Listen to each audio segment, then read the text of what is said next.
इस लेक्चर में हम डिस्कस करेंगे एग्रीकल्चर के बारे में। जो हमारा टॉपिक है उसमें दो चीजें हम डिस्कस करेंगे, सबसे पहले लैंड रिसोर्सेज के बारे में और फिर जो हमारे इंडिया में एग्रीकल्चर की कंडीशंस है उसके बारे में। तो ये डिस्कस करते हैं। सबसे पहले लैंड यूज, नाम से क्या आपको क्लियर होता है?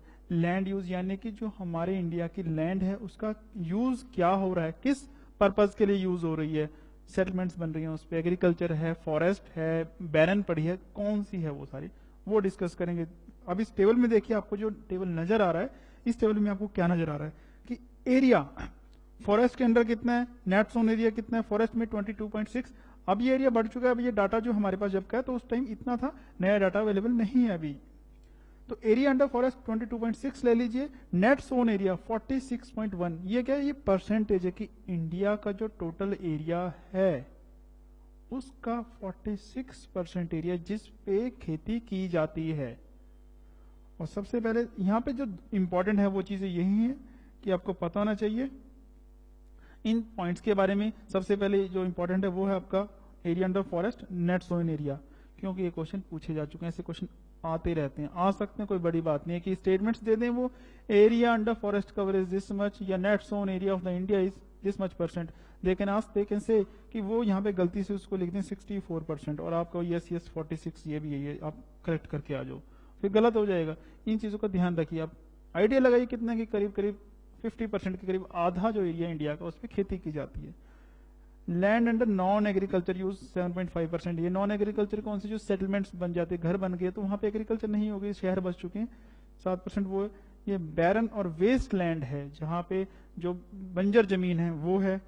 पास्चर्स जो चरागाह है हमारी, वो 3.6% हो गया। ये मिसलिनियस ट्री एंड ग्रोव्स कि जहां पे हमारे बाग बगीचे पेड़ लगे हुए हैं, वो 1.2% है। कल्चरेबल वेस्ट क्या होती है कि वो जमीन जहां पे खेती हो सकती है बट उसके न्यूट्रिएंट्स कम हो जाते हैं, तो उसको 5 साल के लिए छोड़ दिया जाए, 5 या उससे अधिक साल के लिए, ताकि वो अपने न्यूट्रिएंट्स वो गेन कर ले। इसीलिए इसको लिखा कल्चरेबल वेस्टलैंड की, जिसपे कल्टीवेशन की जा सकती है, वो वेस्टलैंड। तो ऐसे ही 4.5% है। करंट फॉलो वो लैंड होती है जिसको, जैसे कल्चरेबल वेस्ट है, इसी तरह की फॉलो लैंड होती है कि ताकि वो अपने जो न्यूट्रिएंट्स है वो गेन कर सके, उसको छोड़ दिया जाता है। बट इनमें फर्क है कि उसको 1 साल के लिए छोड़ा जाता है और अगले साल, यानी कि फॉलो लैंड वो होती है जिसपे 1 साल एग्रीकल्चर होगी, दूसरे साल वो जो है कुछ नहीं होगा, तीसरे साल फिर एग्रीकल्चर, चौथे साल फिर कुछ नहीं होगा। यानी कि खेती जो है ऑल्टरनेट ईयर्स पे होती है। ऐसे कितनी है? 4.8% है। और follow other than current follow, यानी कि ये वो जमीन है जिसको खाली छोड़ना पड़ता है 1 साल से ज्यादा पर 5 साल से कम, क्योंकि 5 साल से कम वो कल्चर वेस्ट में आ जाएगी, या बैरन भी कह सकते हैं उसको, बैरन में भी इसी तरह की जमीन आती है। करंट फॉलो जिसको 1 साल के लिए छोड़ा जाए खाली, और अदर देन करंट फॉलो जिसको 1 साल से ज्यादा बट 5 साल से कम, 1 से 5 साल के लिए छोड़ा जिसको, ताकि वो अपने न्यूट्रिएंट्स गेन कर सके, दोबारा से वो अपनी फर्टिलिटी को उतना ला सके। अब यहां से भी क्वेश्चन बनते हैं कि difference between follow and other than current follow land क्या होती है, कल्चरेबल वेस्ट लैंड क्या होती है। सिंपल क्वेश्चन बन रहे हैं, सिंपल प्री के पॉइंट से बन रहे हैं, या मैच द फॉलोइंग, कितना एरिया किसका है, कौन सी जमीन का लैंड यूज है हमारा और उसमें कितना एरिया। तो टोटली 100% हो गया। तो उसमें हमने देखा फॉरेस्ट कवर, और ये जरूर याद रखिए नेट सोन एरिया। और इसको अगर मैं डायग्राम में बनाऊं तो डायग्राम कुछ चार्ट ऐसा बनता है।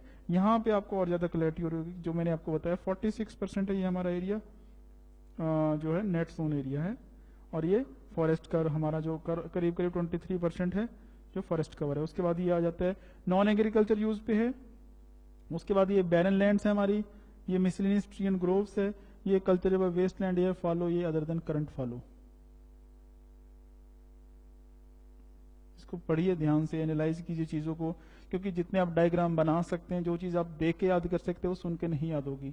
इसलिए मेरी कोशिश रहती है कि मैं ज्यादा से ज्यादा आपके लिए पिक्चर्स डायग्राम बनाऊं और पिक्चर्स आपके सामने पेश करूं, क्योंकि हमारी जो मेमोरी है इसी बेस पे काम करती है। हमारी मेमोरी पिक्टोरियल बेस्ड है, पिक्चर्स पे काम करती है, और 90% मेमोरी पिक्चर पे काम करती है, सिर्फ 10% है जो एनालिसिस करती है सारे, और हम अपना सारा काम उस 10% से कराते हैं, 90% को खाली छोड़ देते हैं। यही रीजन है हम स्टडी अच्छी तरह से नहीं कर पाते, ना ही कॉन्सेंट्रेट कर पाते हैं और ना ही स्टडी कर पाते हैं।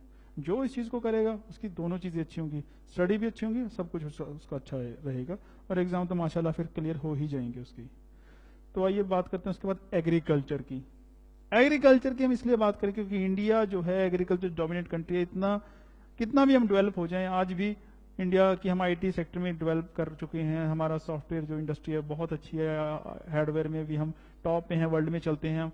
बट स्टिल हम इंडिया को अभी भी डेवलप्ड कंट्रीज में नहीं लेते, क्योंकि आज भी जो इंडिया है उसकी मेजॉरिटी पॉपुलेशन, मेजॉरिटी जो लोग हैं वो खेती ही करते हैं। इसलिए इसको एग्रीकल्चर डोमिनेट कंट्री भी हम कह सकते हैं। कितने कि अराउंड 52% जो लोग हैं इंडिया के वो आज भी खेती करते हैं। और इंडिया की जीडीपी है उसमें इसका शेयर जरूर कम हुआ। इसलिए कुछ व्यूज ऐसे हैं कि उसको हम कहते हैं कि शायद इसको एग्रीकल्चर सेक्टर डोमिनेट ना कहा जाए, क्योंकि सिर्फ 17% ये कंट्रीब्यूट कर रहा है एग्रीकल्चर में, बाकी जो आ रहा है सर्विस और मैन्युफैक्चरिंग से आ रहा है। बट अगर पॉपुलेशन के अकॉर्डिंग देखें, आधे से ज्यादा पॉपुलेशन आज भी खेती ही करती है हमारी। आज भी इंडिया गांव में बसता है, क्योंकि कितने गांव है इंडिया में? करीब 6.5 लाख के, 6,43,000, 6,43,000 के करीब अप्रोक्सीमेटली इतने गांव हैं। 10-20 हजार आगे भी हो सकते हैं, इससे ज्यादा फर्क नहीं हो, इतनी मेरी नॉलेज ठीक है। उसके अलावा अब यहाँ से मिलता क्या? खेती से अन्न यहीं से तो मिलता है। सारा जो फूड है इंडिया का वो यही खेती देती है। तो हमें फूड प्लस एग्रीकल्चर से जो इंडस्ट्रीज है उनके लिए रॉ मटेरियल, तो food for people, animals, food and fodder, और जो इंडस्ट्री है उसको भी खाना मिलता है। Raw material is food for industry. तो दो चीजें यहां से मिलती हैं। अब एग्रीकल्चर के अंदर आज जब खेती करते हैं तो खेती के सीजन्स होते हैं। जैसे हमने क्लाइमेट में पढ़ा, हमारे इंडिया के सीजन्स हैं, खेती के भी सीजन हैं, जिनको 3 पार्ट में डिवाइड किया जाता है। मेन 2 होते हैं जो आप नाम सुनते हो कि खरीफ और रबी। तीसरा होता है जैद। खरीफ क्या होता है, रबी क्या होता है, इसको थोड़ा सा देखते हैं। खरीफ जो मानसून है करीब करीब उसके पैरेलल चलता है। मानसून जब आता है तो वहां से खरीफ शुरू होता है सीजन, ईयर जब मानसून जाता है तो वहां ये खत्म हो रहा होता है। यानी कि मई से लेके जुलाई तक का जो सीजन है उसको हम खरीफ कहते हैं।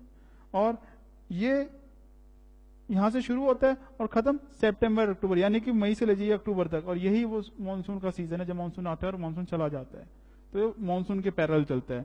और इस टाइम में कौन कौन सी इंपॉर्टेंट क्रॉप्स हैं जो उगाई जाती हैं? जवार हो गया, बाजरा हो गया, चावल हो गया, मक्का हो गया, कॉटन होगी, फिर ये मूंगफली, ग्राउंडनट्स, जूट, हैम, शुगर केन और तंबाकू। ये मैं इसलिए लिखा है, ये जरूर याद कीजिएगा, क्योंकि क्वेश्चन ऐसे आते हैं कि which of the following is a kharif crop? निम्नलिखित में से कौन सी खरीफ की फसल है? यहाँ पे कंफ्यूजन सभी को होती है, मुझे भी हो जाती है, नो प्रॉब्लम।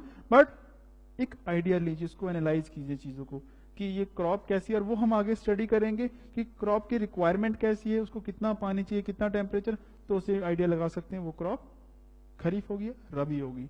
चलिए दूसरी बात करते हैं रबी की।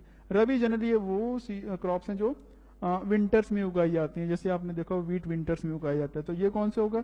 ये वो क्लाइमेट है जिनको कूल क्लाइमेट चाहिए, तो यहां से आइडिया लगे विंटर्स की क्रॉप है ये। और जब विंटर्स आती हैं तो ये लगाए जाते हैं ऊपर। जब ये उग रही होते हैं इनको वार्म थोड़ा सा चाहिए होता है, और उस टाइम थोड़ा सा टेम्परेचर भी बढ़ना शुरू हो चुका होता है। जब ये मेच्योर होती हैं तो टेम्परेचर इनको हाई चाहिए। जैसे गेहूं की फसल है जो वीट है, उसको धूप चाहिए होती है, उसको अगर वो ठंड होगी ज्यादा, अगर कह लीजिए फॉग हो रही है, तो वो नहीं मेच्योर हो पाएगी, तो इस करके वो नहीं उग पाएगी। अब इसको जो सीजन है वो अक्टूबर और दिसंबर में जब इसको बोया जाता है, और फरवरी अप्रैल, यानी कि अक्टूबर से लेके अप्रैल तक ये सीजन चलता है। और यहाँ पे क्रॉप्स कौन सी हैं? मैंने बताया वीट, इसी तरह बार्ले होगी, और ये ग्राम हो गया, और मस्टर्ड। इस तरह की जो क्रॉप्स हैं ये हमारी रबी है। बट ये जो हम डिस्कस कर रहे हैं ना सारा, ये सारा चलता है नॉर्थ इंडिया में। साउथ इंडिया में इतना फर्क नहीं पड़ता।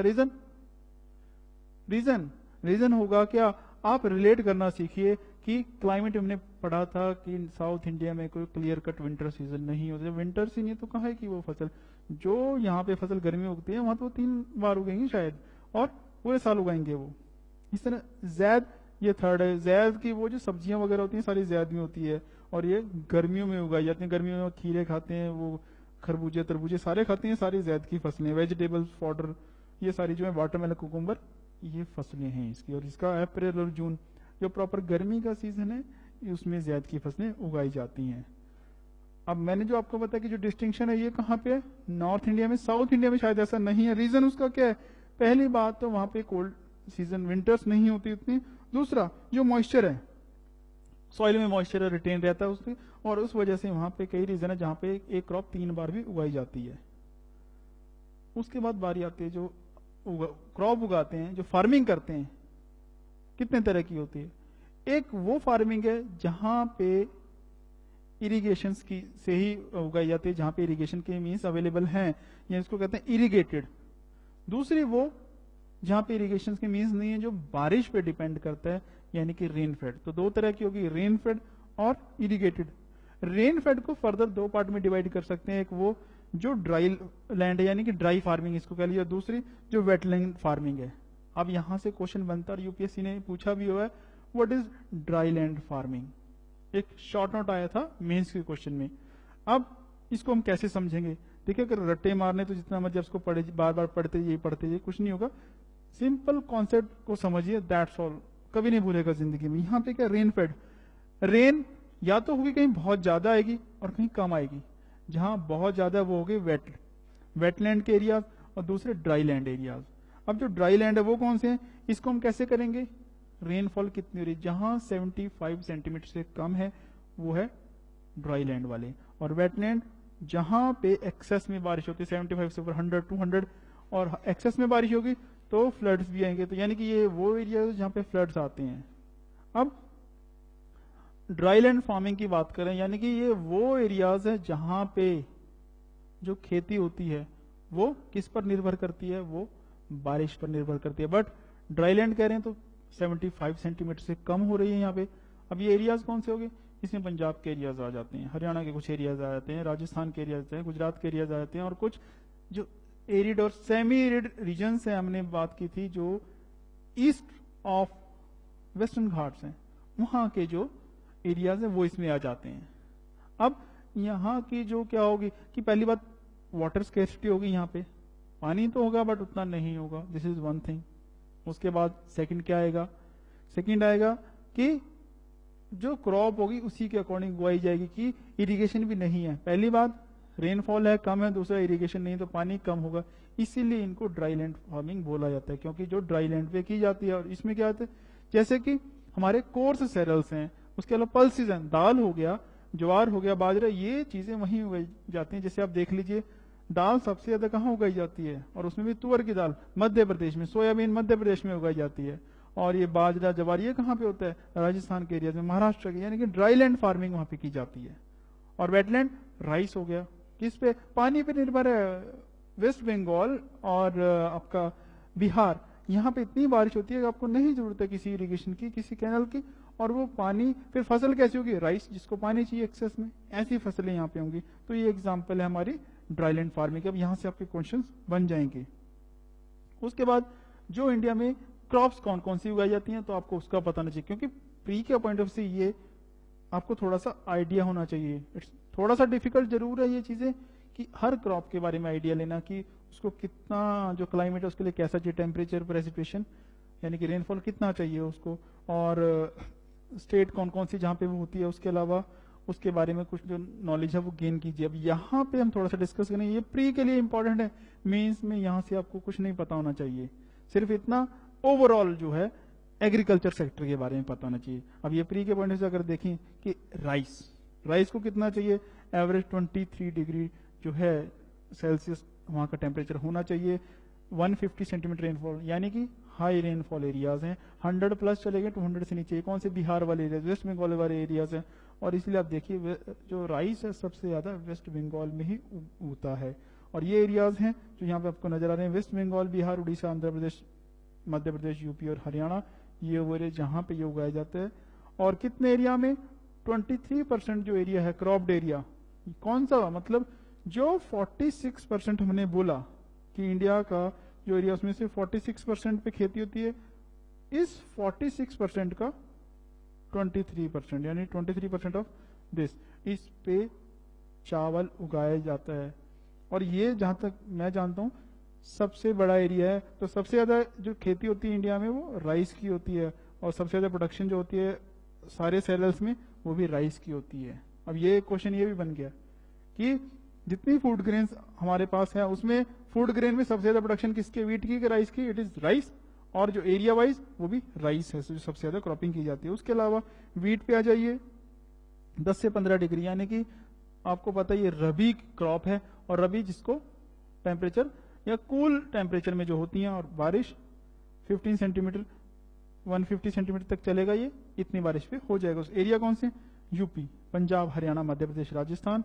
और ये सेकंड लीडिंग क्रॉप है हमारी, कि सबसे ज्यादा राइस उगता है, उसके बाद जो नंबर आता है राइस के बाद वो आता है वीट का।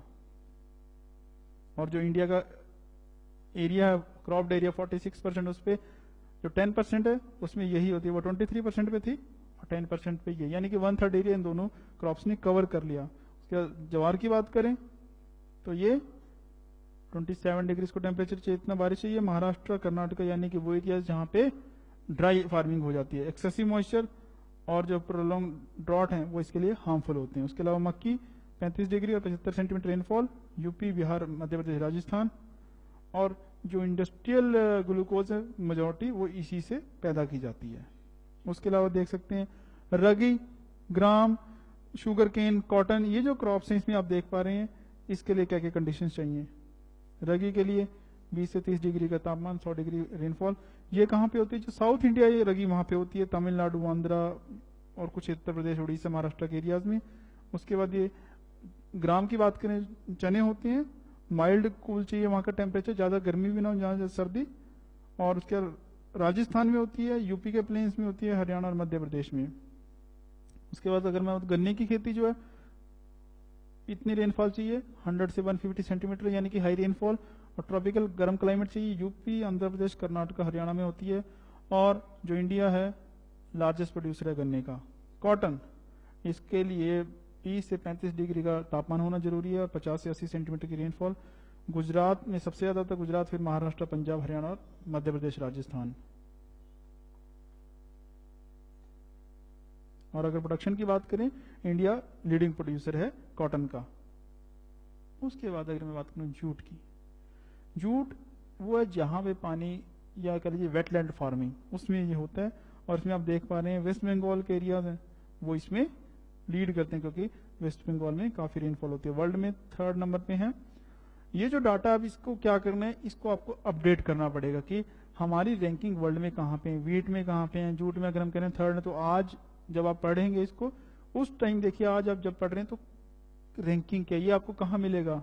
आप इसको देख सकते हैं इकोनॉमिक सर्वे ऑफ इंडिया में, आप इसको देख सकते हैं दूसरी आपकी बुक्स हैं या जो मिनिस्ट्री का डाटा है वहां से ले सकते हैं। बेस्ट इज इकोनॉमिक सर्वे, वहां से आपको डाटा मिल जाएगा। या इंडिया रेफरेंस बुक जो आती है उसमें से उठा के देख लीजिए। फिर टोबैको, ये तो साउथ इंडिया की ही है, पर्टिकुलर जैसे आंध्र प्रदेश और गुजरात वो लीडिंग है, बाकी उड़ीसा, यूपी, वेस्ट बंगाल, राजस्थान में भी हो जाते हैं। इसके बारे में अब यहाँ से प्री का पता लग रहा है कि किसने इंट्रोड्यूस किया इंडिया में तंबाकू। पोर्चुगीज लेके आए थे इंडिया में तंबाकू, ना कि ब्रिटिशर्स लेके आए थे। फिर ग्राउंडनट, आंध्र प्रदेश, गुजरात, महाराष्ट्र और कर्नाटका। गुजरात भी लिख लीजिए यहाँ पे।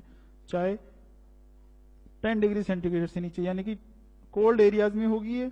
और 150-250 सेंटीमीटर यानी कि हाई हैवी रेनफॉल, बारिश ज्यादा चाहिए। वेस्ट बंगाल, केरला, कर्नाटका, हिमाचल, यूपी, ये एरियाज है जहां पे ये उगती है। और श्रीलंका जो है वो इसका लार्जेस्ट प्रोड्यूसर है। अब ये जो आपको नजर आ रहा डाटा, ये वो हैं जो लीडिंग प्रोड्यूसर्स हैं कुछ पर्टिकुलर क्रॉप्स के।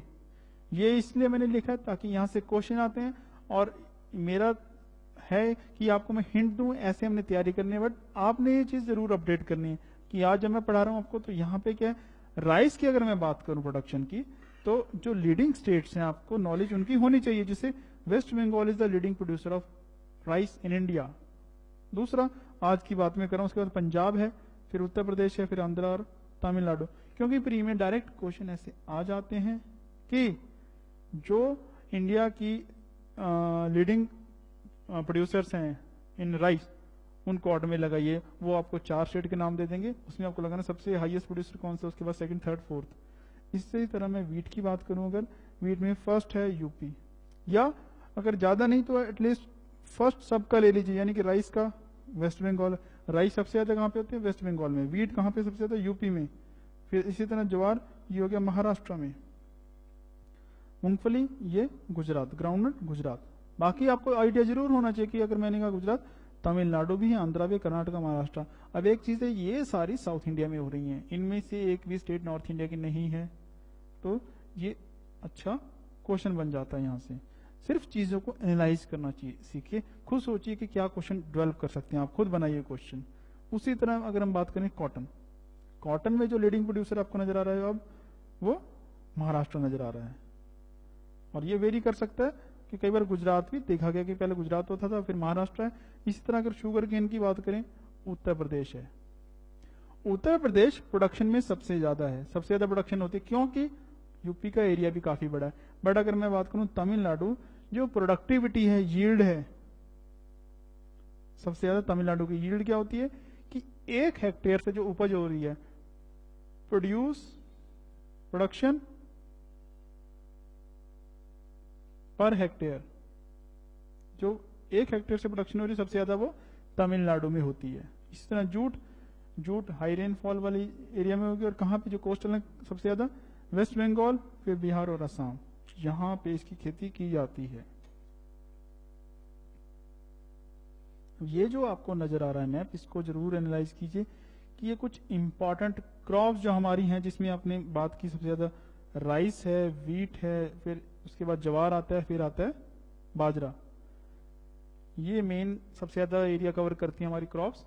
और वो इंडिया में कहाँ कहाँ पे, यहाँ देख लीजिए, जो ये ग्रीन कलर है आपको नजर आ रहा है कि ये एरियाज ग्रीन नजर आ रहे हैं आपको, ये सारे राइस के एरिया हैं। और इधर चले जाइए, ये आगे एक्सटेंड हो रहा है असम में, और कुछ इधर कोस्टल एरियाज नजर आ रहे हैं, और इधर भी कोस्ट नजर आ रहे हैं आपको। अगर आपको गौर से सोचें इस चीज को, तो ये कौन से एरियाज हैं? ये एरियाज जो हाई रेनफॉल एरियाज हैं, जहां पे रेनफॉल का देखिए कितनी होती है, इधर कोस्ट में भी ज्यादा होती है और इस एरिया में भी कितनी होती है, 100 से 200 सेंटीमीटर की, और इधर 200 प्लस होती है, यानी कि हाई रेनफॉल एरियाज हैं। उसके बाद आप देख पा रहे हैं ब्राउन कलर वीट, यानी कि वीट कौन सा एरिया इंडिकेट कर रहा है, आप देख पा रहे हैं पंजाब के एरियाज हैं, हिमाचल भी है इसमें, उत्तराखंड भी है, और उत्तर प्रदेश के एरियाज नजर आ रहे हैं आपको, फिर ये हरियाणा के एरियाज है, फिर मध्य प्रदेश के एरियाज ही नजर आ रहे हैं आपको, छत्तीसगढ़ के कुछ एरियाज हैं, उधर कुछ महाराष्ट्र के एरियाज हैं। ये वो कौन से एरियाज हैं जहां पे बारिश कम है, 70 से नीचे है यहाँ पे, तो ये लो रेनफॉल एरियाज हो गए। तो यहाँ मतलब जो आपको इसका मेथड क्या, आपको कैसे आप याद कर सकते हैं वो मैं आपको बताऊं कि जब हम बात करते हैं क्रॉप्स की, क्रॉप्स के लिए आपको पता नहीं चाहिए क्या, जो रेनफॉल का मैप था आप उसको स्टडी कीजिए। अब आपको पता है कि ये क्रॉप, इसको इतना पानी चाहिए उगने के लिए, इतना क्या चाहिए, इतना टेम्परेचर चाहिए। तो ये दोनों चीज देखिए, क्लाइमेट में हमने देखा कहां पे ज्यादा गर्मी, कहां पे ज्यादा सर्दी होती है। दूसरा देखा हमने रेनफॉल, मानसून में देखा कि मानसून में हमने मैप देखा, इस एरिया में हैवी रेनफॉल है, इस एरिया में लो रेनफॉल है, और किस ऑर्डर में है वो, कहां से किस तरफ डिक्रीज कर रही है। अब आपको पता है किस क्रॉप, लाइक राइस के लिए चाहिए पानी ज्यादा, वीट के लिए चाहिए कम, राइस जो होगी तो वो आपको पानी भरना पड़ेगा खेत में, तब उगाई जाएगी, उसको ट्रांसप्लांट किया जाता है बाद में वहां से। तो अब जहां पे पानी ज्यादा वहां पे राइस हो गया। अब आपको पता है कि पानी ज्यादा कहां पे होता है, 100 से 200 सेंटीमीटर रेनफॉल।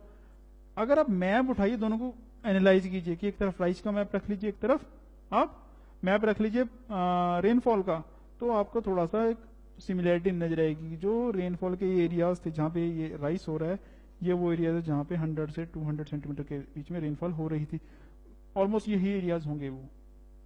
इस तरह राइस के कम इसको पानी चाहिए, तो कौन से एरिया जो कम एरियाज, यहाँ पे हो सकता है राइस हो रहा है यहाँ पे, वो नहीं है कि दूसरे एरियाज में नहीं होगा, बट वहां भी होता है ये। उसके बाद आप देख पा रहे हैं येलो ज्वार वो है जहाँ पे हमारी ड्राई लैंड फार्मिंग हो रही है, हमें कम बारिश हो रही है वहां पे, तो वहां पे, और ये कोर्स सैरल है, तो आप देख पा रहे हैं यहाँ पे हमारे पास कि चाहिए एरिड एरियाज हैं ये वाले, और फिर आप देख पा रहे हैं इधर ये कौन से सेमी एरिड एरियाज हमारे, जहाँ पे कम रेनफॉल होती है। क्यों कम रेनफॉल होती है यहाँ पे, क्योंकि ये रेन शेडो एरियाज हैं।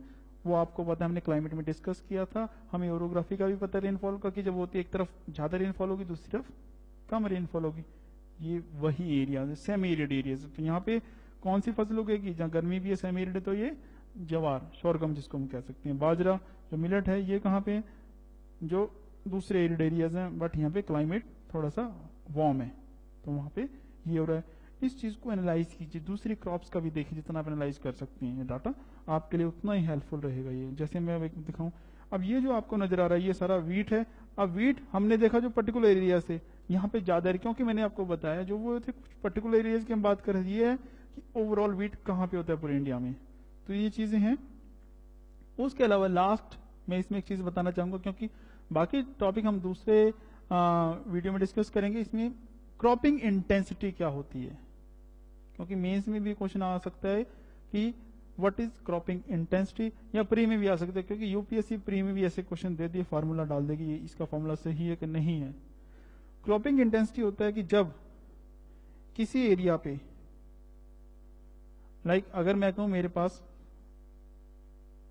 100 एकड़ एक फील्ड है, तो मैं एक साल में क्या करूंगा, 100 एकड़ पर मैं अगर अपनी एक फसल उगा रहा हूं, तो यानी कि 100% मैं उस पर यूज कर रहा हूं उसको। बट ऐसा भी हो सकता है कि साल में मैं 2 फसल उगाऊं उस 100 एकड़ पर, कि 100 एकड़ एक बार यूज कर लिया मैंने एक साल में, और 100 एकड़ 2 बार दूसरी बार भी यूज कर लिया। एक बार मैंने वीट उगाई उस पर, और एक बार मैंने राइस उगाया। तो यानी कि मेरे पास सोन एरिया कितना था, कुल था 100, पर मैंने इसको क्या 100 मैंने वीट के लिए यूज किया और 100 मैंने राइस के लिए यूज किया। तो कितना हो गया टोटल एरिया, मैंने 200 यूज कर लिया। तो क्रॉस कितना हुआ, 200 यूज किया मैंने कितने पे, 100 पे। अब ये कितने परसेंट हो गया, ये हो गया 200%। तो मेरी क्रॉपिंग इंटेंसिटी क्या होगी, 200%। इसको और एक और एग्जांपल में ले सकते हैं कि अगर मेरे पास 100 एकड़ का फॉर्म है, 100 एकड़ में मैं पहले यूज कितना कर रहा हूं, मान लीजिए मैं 100 एकड़ यूज कर रहा हूं फॉर राइस। उसके बाद में जब वीट उगा रहा हूं, उस पर मैं सिर्फ 50 एकड़ में वीट उगा रहा हूं मैं। तो अब कितना मैं यूज कर पा रहा हूं टोटल एरिया, 100 ईयर और 50 ईयर, टोटल 150 एकड़ एक साल में यूज कर पा रहा हूं मैं एरिया, क्योंकि 2 बार क्रॉप उगा रहा हूं। बट टोटल एरिया मेरे पास 100 है, यूज कितना किया मैंने 150, और कितने परसेंट हो गए, तो अब जो इंटेंसिटी है क्रॉपिंग इंटेंसिटी वो 150% हो जाएगी।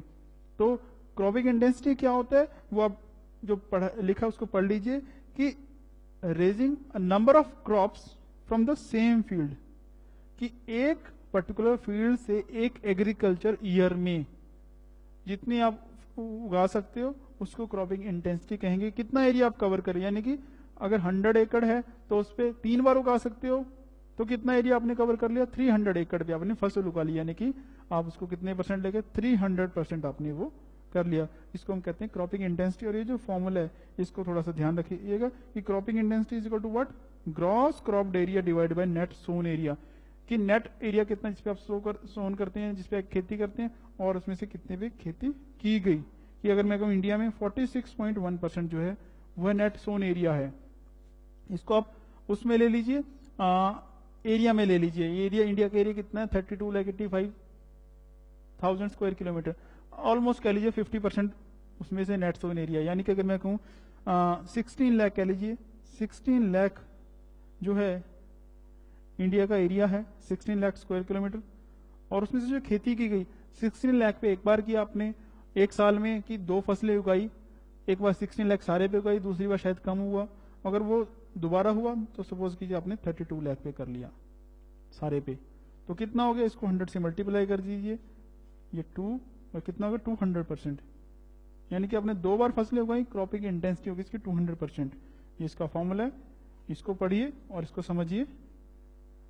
उसके बाद लास्ट में एक चीज मैं डिस्कस करूं, जो हमारा एग्रीकल्चर है उसमें प्रॉब्लम्स क्या आ रही हैं, कि हमारा एग्रीकल्चर आज भी जो है इंडिया का उन कंट्रीज के साथ, जो डेवलप्ड कंट्रीज है उनके साथ compete नहीं कर पाता है। हमारा आज भी कहते हैं डेवलप्ड नहीं है, अंडर डेवलप्ड है, लैकिंग है। इतनी टेक्नोलॉजी होने के बावजूद क्या क्या चीजें, क्या वो टेक्नोलॉजी प्रॉपर यूज नहीं हो पा रही है, कुछ और वजह है।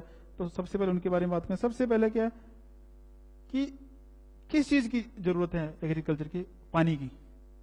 पानी अवेलेबल है क्या हमारा, नो। इरिगेशन फैसिलिटीज डेवलप हो चुकी हैं, हमारे पास है टैंक्स, उसे ट्यूबवेल्स हैं हमारे पास, वेल्स ट्यूबवेल्स हैं, टैंक्स हैं और कैनल्स हमने बनाई हुई इतनी। बट मैंने जैसे आपको पहले बताया, आज भी हमारा जो एग्रीकल्चर है आज भी वो 50% मानसून पे ही डिपेंड करता है। जब बारिश आएगी तो फसल होगी, बारिश नहीं है तो फसल भी नहीं है। तो इरेटिक, और ऊपर से जो मानसून है वो भी इरेटिक है, उसमें भी ब्रेक्स लग जाते हैं कि मानसून आया, 3 दिन बारिश हुई और अगले 4 दिन बारिश नहीं हुई, तो वो उसको कहते हैं ब्रेक, मानसून में ब्रेक लग जाना। और उससे क्या होता है यूनिफॉर्मिटी नहीं बन पाती तो पानी फसल को नहीं मिल पाता। तो पहले सबसे बड़ी वजह यह है कि पानी की कमी है, पानी नहीं मिल पाता, इरिगेशन फैसिलिटीज नहीं है प्रॉपर। दूसरा, लो प्रोडक्टिविटी, जब उसको सारे इनपुट्स नहीं मिल रहे हैं तो प्रोडक्शन जो हमारा है वो कम है।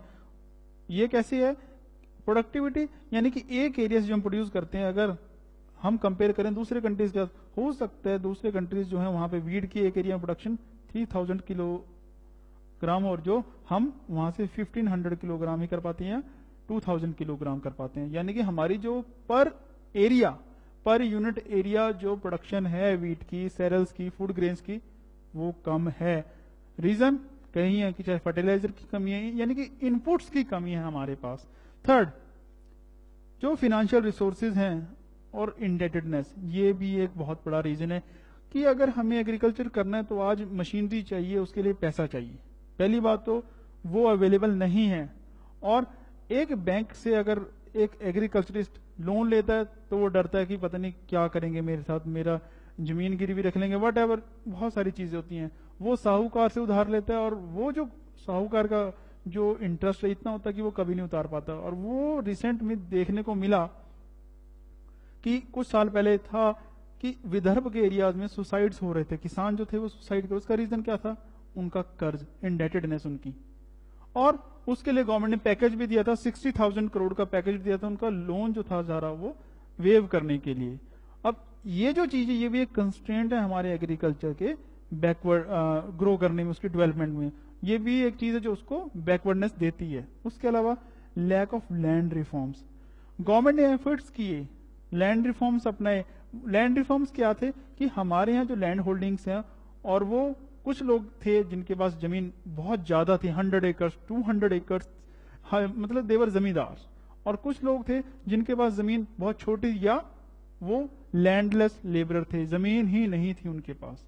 तो गवर्नमेंट ने रिफॉर्म्स किए और पहले जमींदारी सिस्टम खत्म किया। अगर आपको याद हो पॉलिटी में हमने थोड़ा डिस्कस किया था, आर्टिकल 39 की बात कीजिए, जो डायरेक्टरी प्रिंसिपल है, आर्टिकल 39 में उन्होंने बताया कि गवर्नमेंट ने उनको इम्प्लीमेंट किया।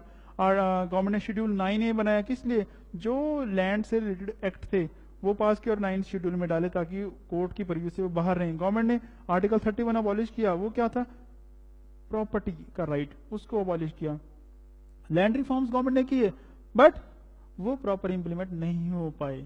इंटरमीडिएट्स हटाए गवर्नमेंट ने, सीलिंग लगाई कि जो इतने से ज्यादा एक पर्टिकुलर की 25 एकड़ से ज्यादा, 30 एकड़ से ज्यादा एक किसी इंडिविजुअल के पास नहीं होनी चाहिए। डिपेंड करता है वो एरिया कैसा है, एग्रीकल्चर के लिए वहां पे इरिगेशन अवेलेबल है कि नहीं है। बट वो जो लैंडलेस लेबर थे उनको वो जमीन नहीं मिल पाई, डिस्ट्रीब्यूट नहीं हो पाई प्रॉपर।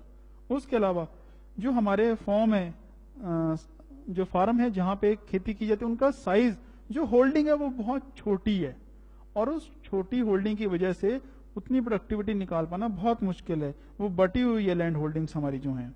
उसके अलावा कमर्शलाइजेशन की कमी है हिंदुस्तान में, कि जो किसान कमाता किस लिए?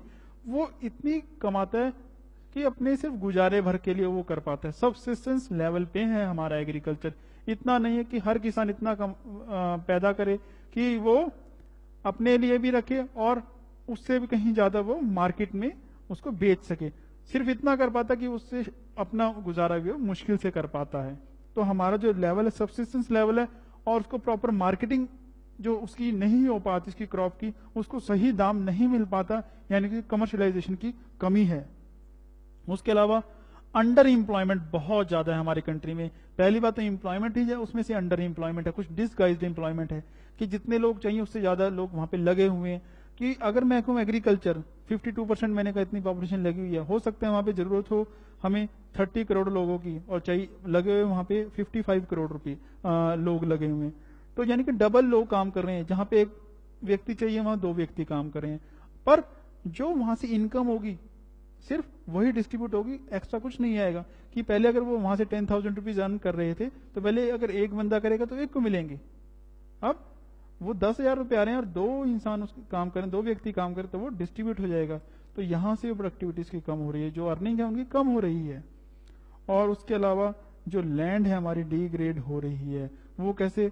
हम डिफॉरेस्टेशन कर रहे हैं, पेड़ काट रहे हैं, सॉइल इरोजन हो रही है, तो वो बैरन बनती जा रही है। उसके अलावा हम केमिकल फर्टिलाइजर यूज कर रहे हैं जिसका हार्मफुल इम्पैक्ट हमें दिखता हुआ नजर आ रहा है। तो ये कुछ चीजें हैं जो हम यहाँ डिस्कस कर रहे हैं। इसके आगे हम ग्रीन रेवोल्यूशन नए टॉपिक में डिस्कस करेंगे। तब तक के लिए धन्यवाद।